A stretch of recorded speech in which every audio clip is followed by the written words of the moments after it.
আজকে তো আমার বাবা আমাকে তার স্মার্ট ওয়াচটা দিয়ে দিয়েছে, তাই এখন বোনের বায়না যে আমাকে কেন দেয়নি, আমাকেও দিতে হবে একটা নতুন স্মার্ট ওয়াচ, দিদির থেকেও ভালো, পিঙ্ক কালারের। তাই এখন বোনের বায়না, বাবা তো এখন এই মুহূর্তে কিনে দিতে পারবে না, তাই আর কি করার, আমার ক্লেগুলো নষ্ট করে এখন ওকে একটা স্মার্ট ওয়াচ বানিয়ে দিতে হলো। জানি অতটা ভালো হয়নি, কিন্তু তবুও চেষ্টা করে তো দেখলাম। পাশগুলোও তো আমার ঠিকই ছিল, কিন্তু আমার বোন ওগুলোকে নষ্ট করে দিল। আসলে শোকায়নি এখনও। আর ও হাতে এখন পরবে কি পরবে, আমি বলছি এগুলো পরা হবে না, আর সে পরে নাকি আর একটার সঙ্গে আর একটাকে লাগিয়ে ওটাকে ছিঁড়েই ফেললো অবশেষে।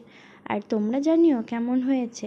এখানে আমি একটা তো সুন্দরী লিখেছিলাম, কিন্তু দুইটা একটু বাজে হয়ে গেছে, আর পিছন দিকেও একটা কালো অপশন আছে। তো তোমাদের কেমন লাগলো সেটা অবশ্যই জানিও। আর এই যে পিছন দিকে কালো রঙেরটা, এটা হচ্ছে চার্জ অপশান। তো আশা করছি অতটা ভালো হয়নি, তবুও একটা লাইক করে আমার পাশে থেকো। আর তোমাদের কেমন লাগলো সেটা অবশ্যই জানিও। বাই।